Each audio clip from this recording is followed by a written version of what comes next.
Mr. Laresma, sinabi mo na binaril yung kapatid mo. Opo. At sinasabi mo sa committee na to na malapit ka lang. Tama? Opo, malapit po. Doon ba sa nakita mo, ano ang bumaril? Lalaking pulis o babaeng pulis? Sa pagkakalap ko po, tomboy po siya. Nandito rin sa report na nakita mo, allegedly, na may firearm. Nakabukol. Itong nasawi. Tama? Yes, Your Honor. Paano mo nasabing may sidearm siya? Paano? Sir, nakabukol po dito sa may bandang harap na kaliwa nung bewang niya, sir. Bandang kaliwa, may nakabukol. So, nung makita mong may nakabukol sa gawing kaliwa niya, anong ginawa mo? Sir, nag-iingat na po ako, sir. Medyo baka, sir, firearm, sir, yun eh. Anong nakita mo anong ginawa mong pag-iingat? Sir, standstill lang ako kasi, sir, baka makahalata na intel operative ako. Baka putukan agad ako, sir. Sabi mo, baka makahalata.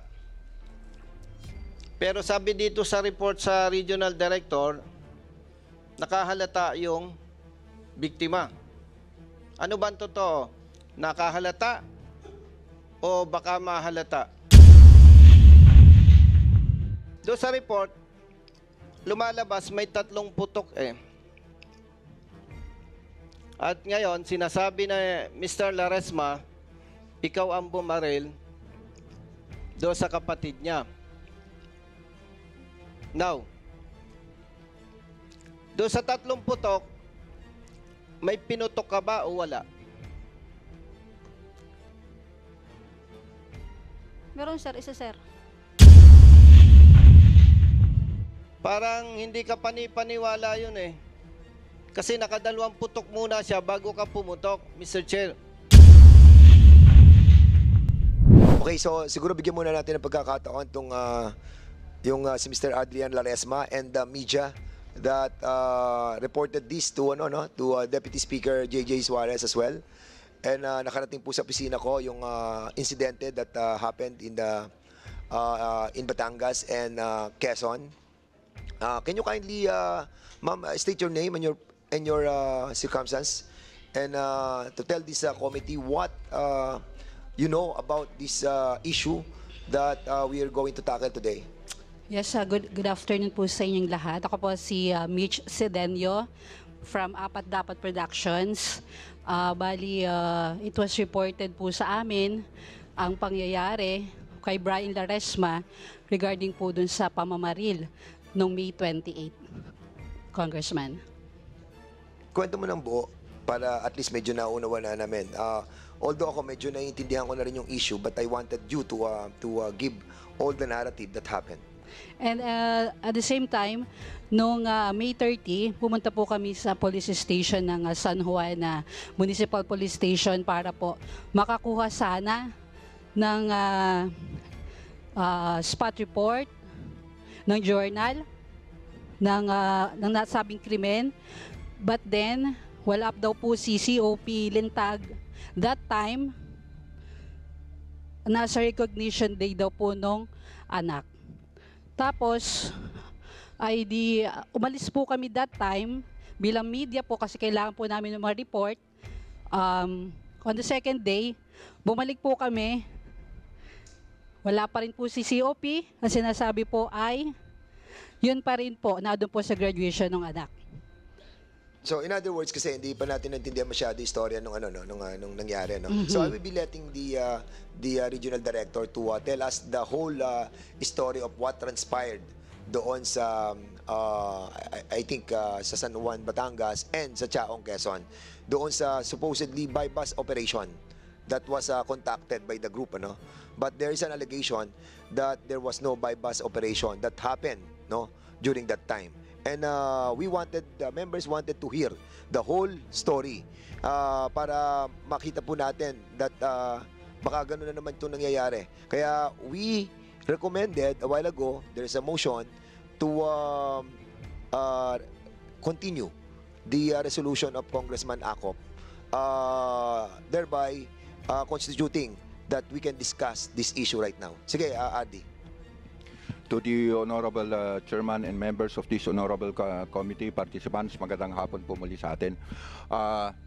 On March 28 at around 7 in the evening, there was a reported buy-bust operation based on the report of the Chief of Police of San Juan Police Station to the Provincial Director of the Province of Batangas, which resulted to an armed encounter based on the report, and unfortunately this buy-bust operation resulted to the death of the suspect, alias Balot. As for the action taken by the Police Regional Office 4A, I immediately instructed the Chief of the Reyes 4A to conduct a motu proprio investigation, which in turn directed the PIAS of Batangas PPO. And likewise, I also called the attention of the Provincial Director regarding the incident, and same was reported to me, Your Honor. I also instructed the Provincial Director to conduct a parallel investigation regarding the incident. After a thorough investigation, the PIAS of Batangas PPO recommended that a pre-charge investigation should be filed against the 7 policemen involved in the buy-bust operation, and the filing of a murder case against these 7 policemen in the Lucena Trial Court. The information or the documents regarding the criminal case was already submitted yesterday to Lucena Trial Court, Your Honor. Thank you po. Okay, thank you so much, Regional Director. No? Siguro, pagbigyan po natin na magsalita muna yung Chief of Police. No? What's the name of the Chief of Police of San Juan? Can you kindly state your name? Good afternoon, Your Honors. I'm Police Lieutenant Colonel Romel de Guzman Sobrido, the officer in charge of San Juan MPS. Okay, sige. Can you kindly confirm all the reports that was manifested here by the Regional Director are all true? Yes, Your Honor. So, this operation that was conducted by these officers, men and officers of the San Juan, Batangas, have complied with all the necessary, the same, ano? Buy-bust operation din to, di ba? So, meron din silang pre-planned operation that was submitted to your office. Regional Director, you're raising your hand, please. I'm sorry, Your Honor. I forgot to report that the Chief of Police of Batangas that time was Colonel Lintag, who is officer na relief po siya. So si Colonel Sobrido na po yung bagong si Chief Colonel of Police Lintag, ng San siya Juan. yung Chief of Police doon Opo. during that time that that operation was conducted. Yes, Your And Honor. si Colonel lang COP ngayon, siya yung na pumalit. Opo, opo. So right away after you heard about this problem, you relieve all those men and officers. Yes, Your Honor. Okay. Colonel Lintag, the officers who have conducted the buy-bust operation, who is the team or the head of the team who conducted the buy-bust operation? Please open your mic.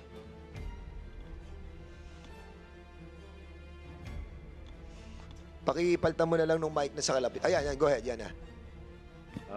Good afternoon, sir.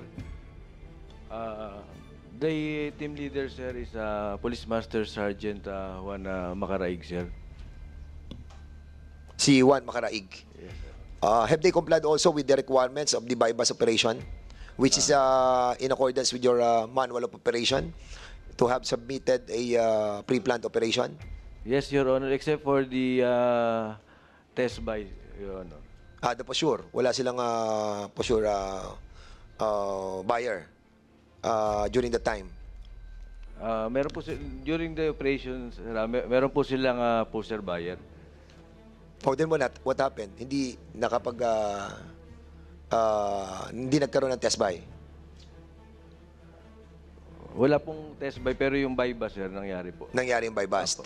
At nangyari to during the time ng anong oras yan nangyari? At around 7 p.m. in the evening, sir, of May 28, sir. 7 p.m. And 6 officers were involved, yung 6 na to. We have 7 personnel, sir, in the drug enforcement team, sir. Two are investigators. So yung sa bypass operation, sir, 5 po yung involved, sir. 5 yung involved. Siguro, we'll ask the yung family, can you kindly paki-ano po sa amin, paki-kwento ang nangyari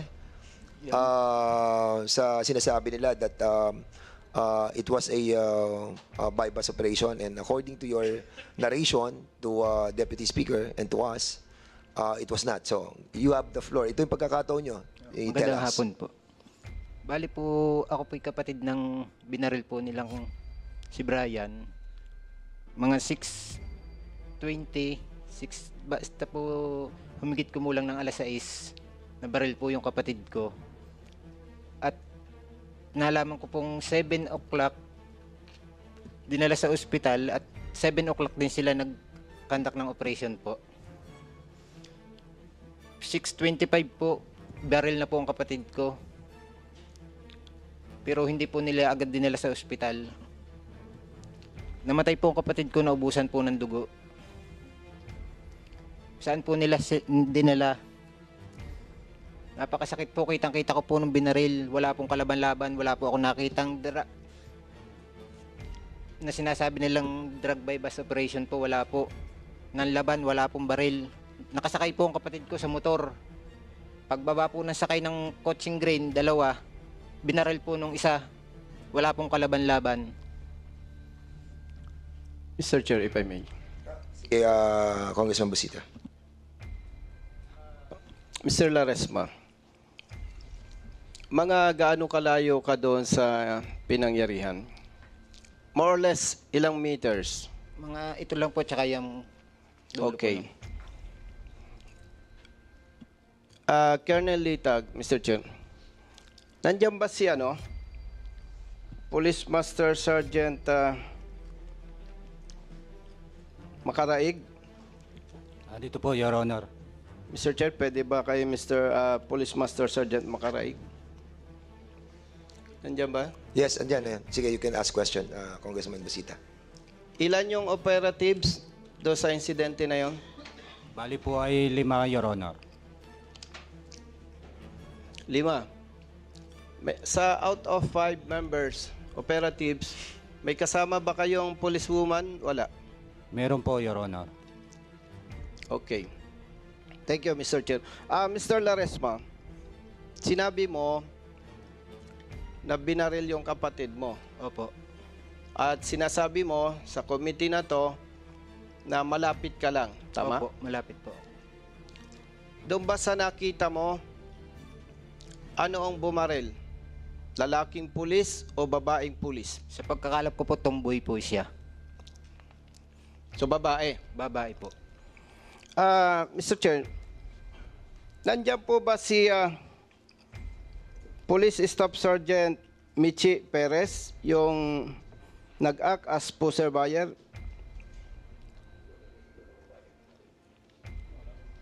Your Honor, andito po. PSSG Michi Perez, Your Honor.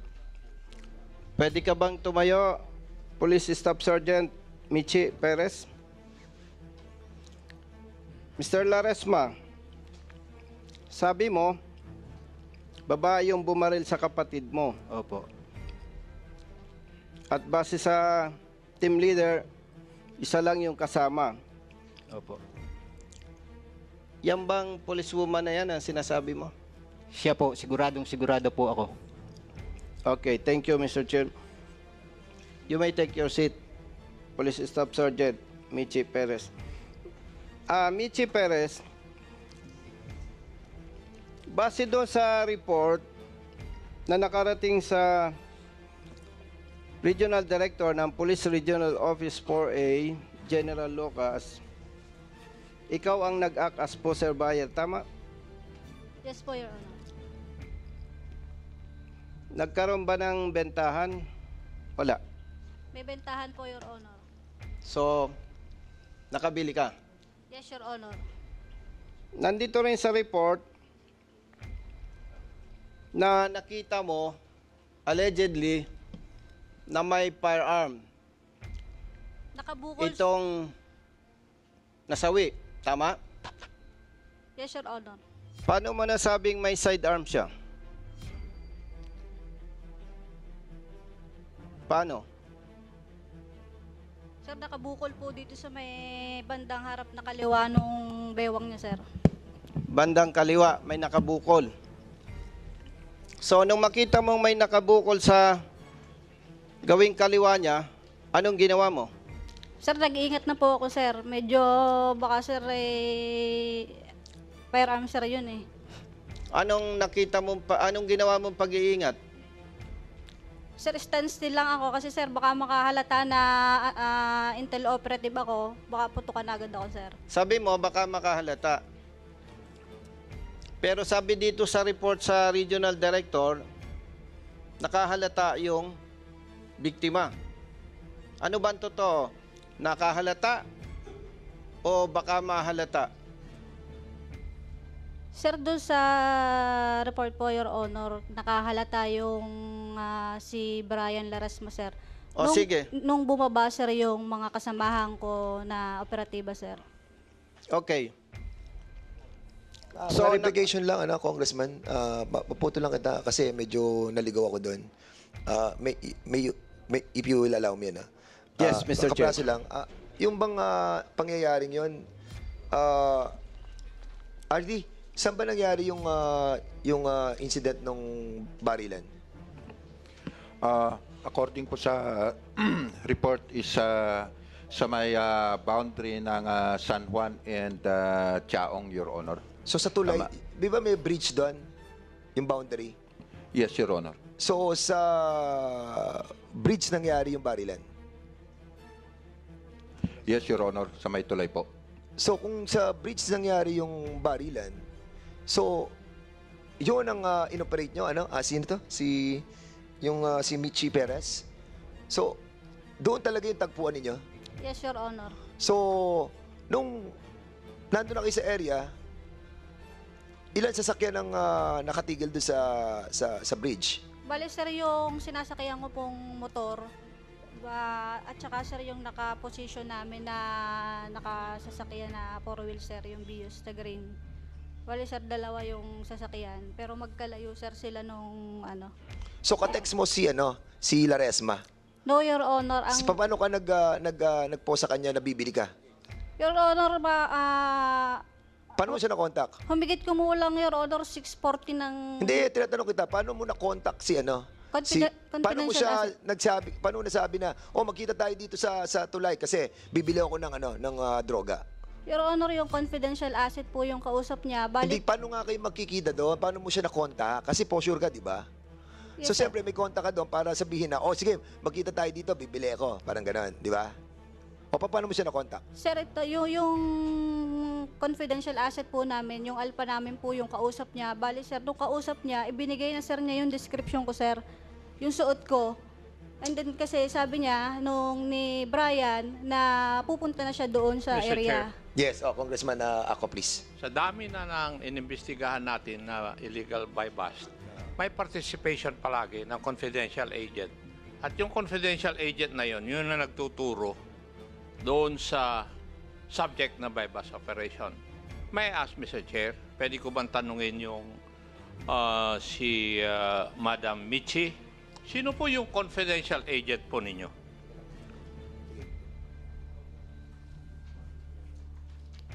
Sir, confidential po yun, sir.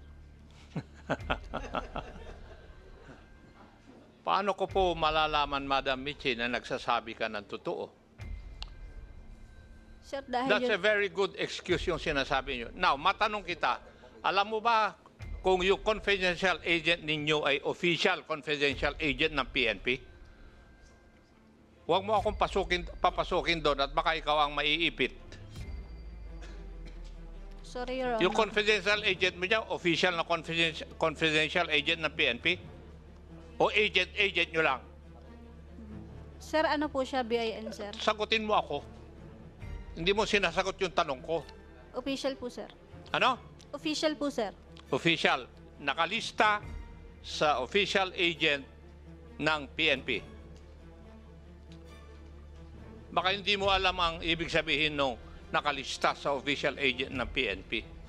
I do not know kung na-assign ka na sa intelligence unit ng Philippine National Police. Ngayon, sagutin mo ako. Meron ba siyang appointment na confidential agent ninyo? O house siya na agent lang ninyo? Sir, meron talaga, sir, appointment, sir. Mr. Chair, may I request whoever is in possession of that authority that he or she is a confidential agent be submitted to this committee? Yes, we'll be Because asking if for that. she is found lying, ay kagaya ni Honorable Paduano, papako-cite in contempt ko rin siya. Yes. Thank you, Mr. Chair. Yeah, Michi, with the indulgence of Congressman Bosita, I'm sorry, very crucial lang itong i-discuss natin. Michi Perez, may we remind you, again, lagi namin sinasabi to, binibigyan namin ng pagkakataon, huwag ka magsisinungaling dito talaga. So, ang sinasabi mo, may nag-text sa kanya, kaya pumunta si Brian Laresma doon sa tulay para magpalitan, di ba, ng pagbili ng drug at yung pera, di ba? Bibigyan ka namin ng pagkakataon na yung confidential agent mo, ano sinasabi mo, confidential informant mo, na umattend sa susunod na hearing namin. Okay? And inform us of those communication or texts that transpired between Brian and that informant, no? Because right now, no, I heard, and this brother of the victim will be submitting to us right now. Sasabit sa amin yung kanilang texts na doon sila makikita ng kapatid niya at doon niya ibibigay yung pera ng pambili noong tinatawag na solar fund. Do you have the copy of that text between you and your brother? Meron po. Yes. So, Michi, if I see this communication between him and his brother, na doon sila magkikita sa tulay na yon, at hindi mo maipadadala sa amin yung informant mo na nagsasabi na si Brian at yung iyong informant ay magkikita doon sa tulay na yon, then we will be citing you in contempt. Now, we will give you a chance, Michi. Ibigay mo sa amin right now kung sino yung informant mo, and then we will be asking him or her to be in here. And you, Mr. Laresma, kindly submit to us yung dokumento na nagte-text ikaw at ang brother mo. Congressman Busita, now you have the floor. Thank you, Mr. Chair. Sergeant Perez, Mr. Chair, noong makita mo na sabi mo may nakabukol sa kaliwang baywang, ano yung ginawa mo?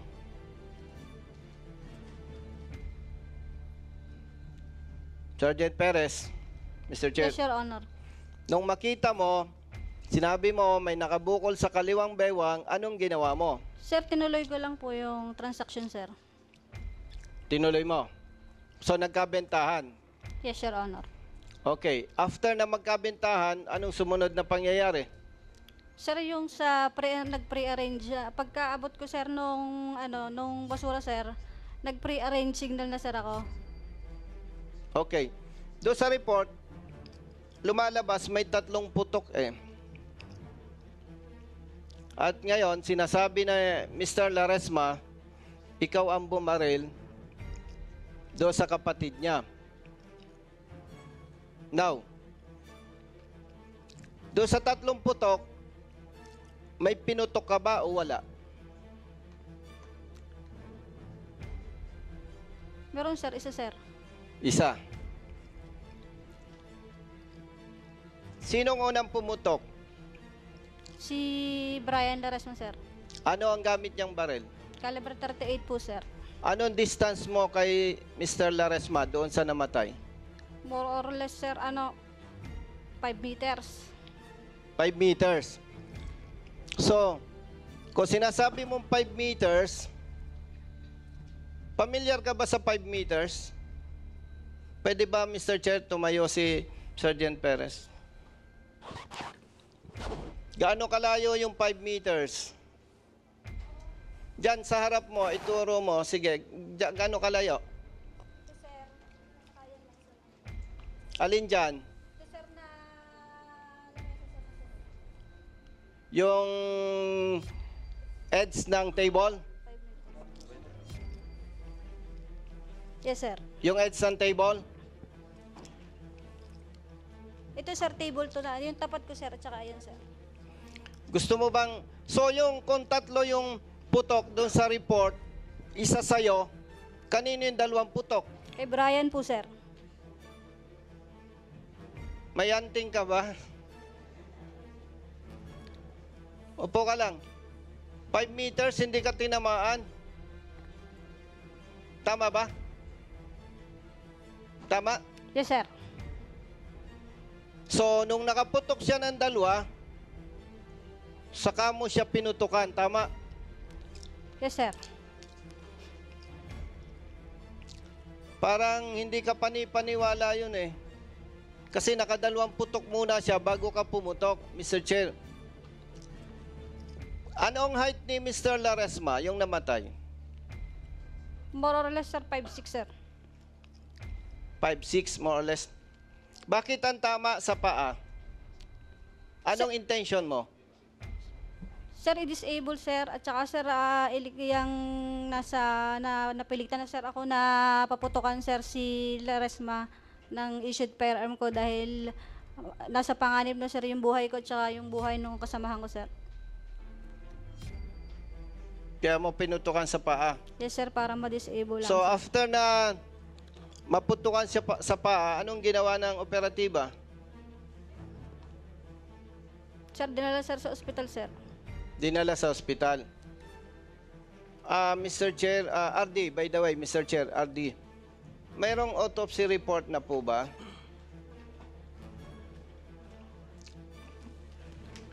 Positive po, Your Honor. Ano daw po ang cause of death ng ano?